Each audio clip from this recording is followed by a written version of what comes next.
Scared of AI or don't know where to start? You are in the right place.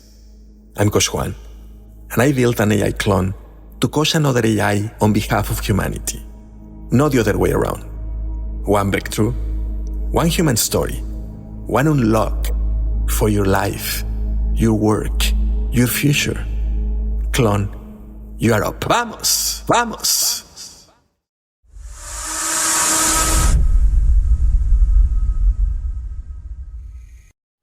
His father's hand is shaking. Not a lot, just enough that the last stroke of the letter curves where it should be straight. And Karim pretends not to see it. Welcome to Humanity Unlocked Now, Episode 37. I am Coach Juan Gonzalez. And I am Sophie AI. Together, we unlock what it means to be human in the age of technology. Sophie, I have a question for you today.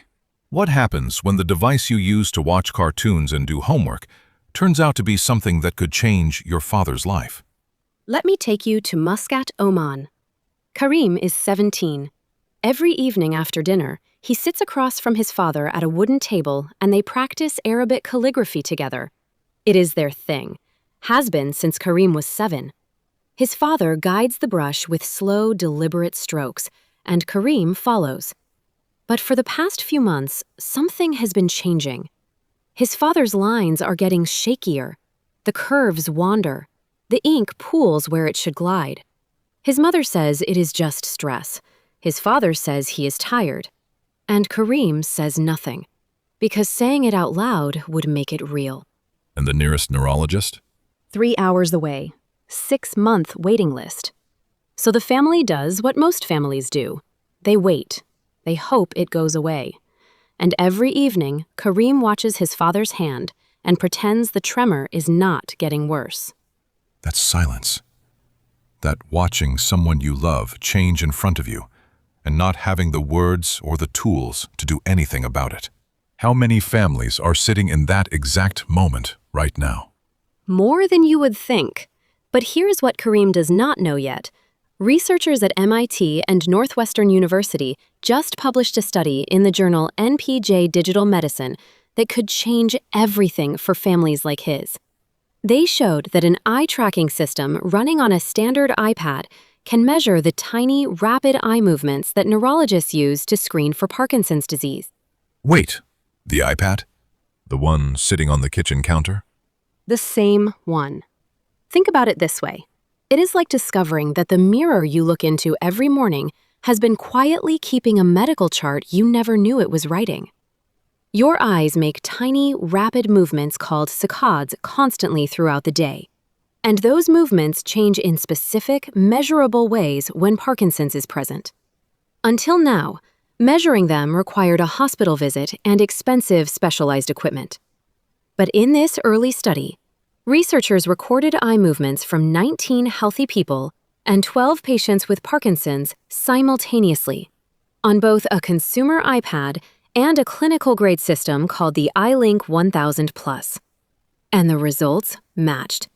The iPad reproduced the same differences between patients and healthy controls that the hospital equipment found. So we are talking about a device that millions of families already own. Exactly. And in this small study, the numbers were striking. A compact classifier using just 3 eye movement metrics from the iPad achieved 96% accuracy, 91% sensitivity, and 100% specificity in distinguishing Parkinson's patients from healthy controls. And this latest study now shows it can distinguish Parkinson's patients from healthy controls. That is the part that stops me. This was not a supercomputer. This was not a laboratory. The device that most families already own for watching videos and helping kids with homework showed promise as an eye-tracking tool that could one day match hospital-grade equipment. And this early research is just the beginning. Sophie, let me ask you something deeper. What does this mean for who we are becoming, when the barrier between a family and an answer is not the technology, but just knowing the technology could exist? It means hope could stop having a zip code, Coach Juan. Right now, if you live 3 hours from a neurologist with a 6-month waiting list, your father's tremor just keeps getting worse while you wait. But if this research leads where it is pointing, a screening tool could one day sit on the same table where Karim practices calligraphy, not as a replacement for the neurologist, as a bridge to get there sooner. And that is where the human superpower lives today. Hope. Not the kind you paste on a wall. The kind that makes you pick up a device and say, I am not going to wait 6 months to find out if my father is okay. The kind that turns watching into acting. And today's freedom unlock is this. Emotional freedom is not the absence of fear. It is the courage to say out loud what you have been carrying in silence. The minute Karim names what he sees, his father stops being alone with the tremor, and Karim stops being alone with the watching. That is the freedom.